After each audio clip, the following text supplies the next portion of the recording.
a lot of you out there say I'm scary. So I decided to start talking more and set the record straight.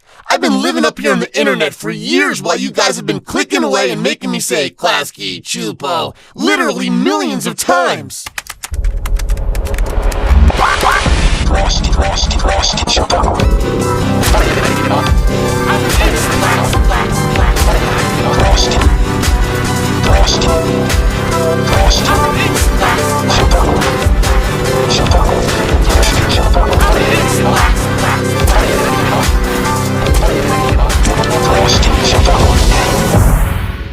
Hey, what's up with that?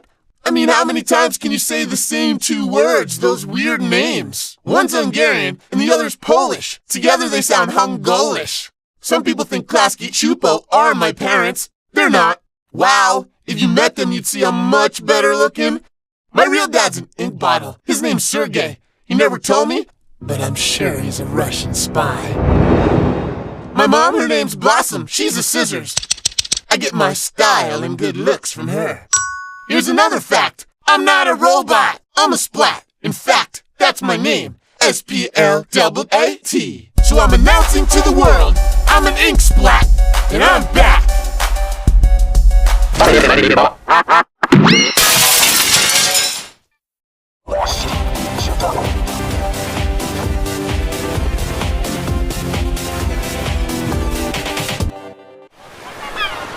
Have you ever gone somewhere, say a party or the beach, just to have some fun, and there they are, someone bigger, taller, louder, and just plain mean?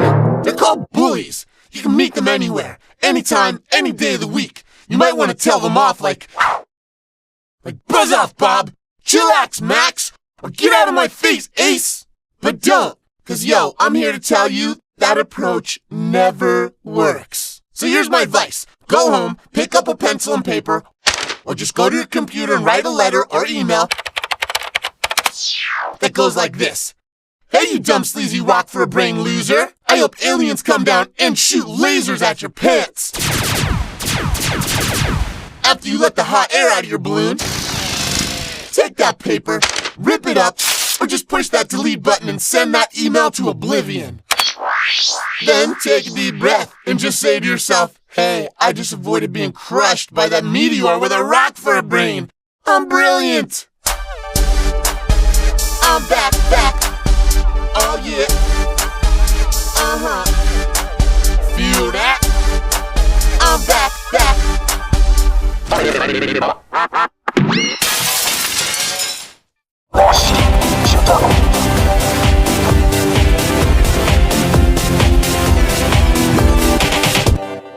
When I'm not in school, I have an after-school job at a shoe factory, but I got laid off. That's a nice way of saying you've been fired or fried or whatever. My boss McDuffie messed up and told his boss McDougal that it was my fault. Then zap.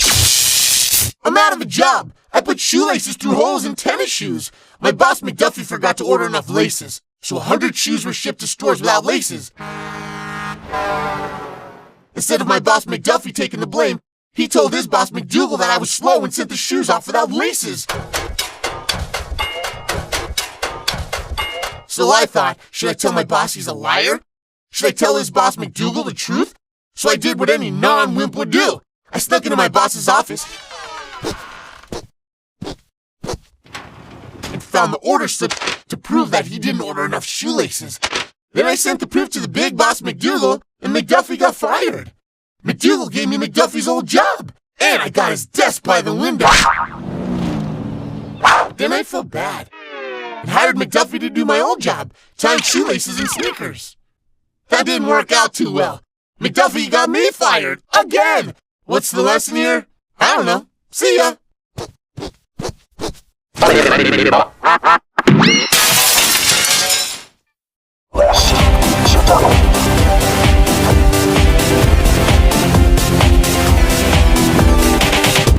It's summer and Grandpa Splat's taking my brother Digital and I on a road trip.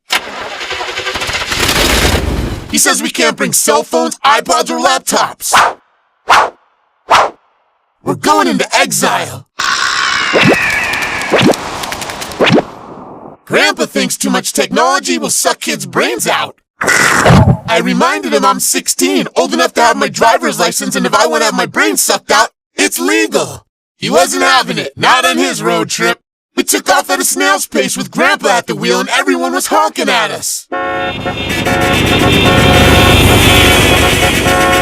Our first stop was a used bookstore. I'd never been to one before. I got a bunch of dusty comic books.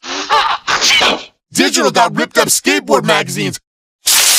Grandpa bought a torn up Atlas of the U.S. with no cover. He wouldn't let us take a camera, so he got us books with blank pages. I said, how are we supposed to read this? It's a journal. You can write and draw in it, like Michelangelo. Our second stop was Vegas.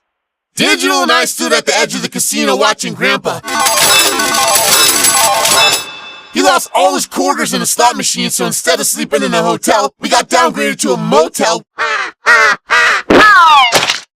with beds like cement. Next, we drove to the Grand Canyon, walked onto a see-through observation platform, and looked down. Digital got dizzy and threw up. I begged Grandpa to stop at an internet cafe. I felt trapped in a time warp before the invention of computers. Digital was driving me crazy. He brought his drumsticks and was banging out beats on the window of the front seat in my head. I finished my comic books and I couldn't write another word in my journal. I was sick of playing tic-tac-toe with Digital, who, by the way, cheats. Then we passed a sign that read, "Welcome to the state of New York."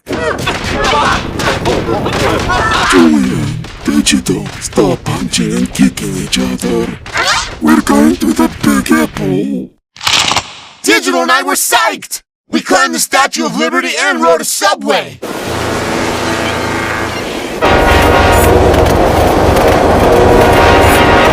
Grandpa bought us skateboards, and we went to Central Park for a Splat family reunion.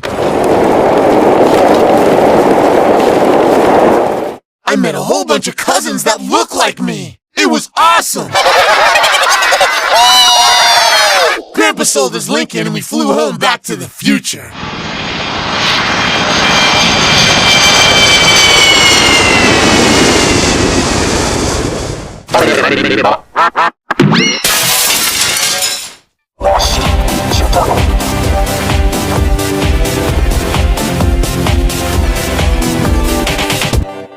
Someone's sending me texts. I don't know who it is. She's texting things like, I really like you. having a secret admirer sucks. I can't stop wondering who she is. So I went to the cupcake shop to see if it might be Sarah, the girl behind the counter. She wears a pink t-shirt that says Cupcake Days, a name tag that spells Sarah, and a paper cupcake crown. I stood outside the glass door trying to build courage to go in and see if she's the one who texted me. She never noticed me before. I finally opened the door. It made an annoying ding-dong sound. Sarah had her back to me. She was making hot cocoa for a customer. When she heard the ding-dong sound, she turned and looked straight at me. When our eyes met, it was magic. I knew she was the one who texted me. Confident, I strutted over there and stood behind the cocoa customer. They were having a conversation about cupcakes, blah, blah, blah. This dude was cutting into my once-in-a-lifetime moment with Sarah. Finally, it was my turn. Sarah stood there looking amazing. Her paper cupcake crown almost sparkled. I was speechless. Well, what do you want? We have a big special on 2-day-old wasabi mango cupcakes. They're not moldy yet. So I said, I'll take a fresh baked red velvet with cream cheese frosting. I was trying to impress her. Wow, big spender. $1, please. This was my chance, so I took it. How would you like to go to my pal's zombie costume party Saturday night? I'm not into zombies. That's so 4th grade. And there's 3 customers behind you. Did you text me? Text you? Why would I do that? So I gave her $1, grabbed my cupcake box, turned and walked to the door, which made that loud, awful ding-dong sound again, and slammed shut. That was the worst! I lost the girl, lost my $1, and lost my pride. So what's the lesson here? Don't fall for girls who wear ridiculous paper cupcake crowns. I'm headed to the used bookstore now. There's a girl that works there who wears big black glasses and looks really smart. She sold me a used Harry Potter book last week. I'll strike up a conversation about wizards and goblins. I like her hair. It looks like she's been in an electric storm.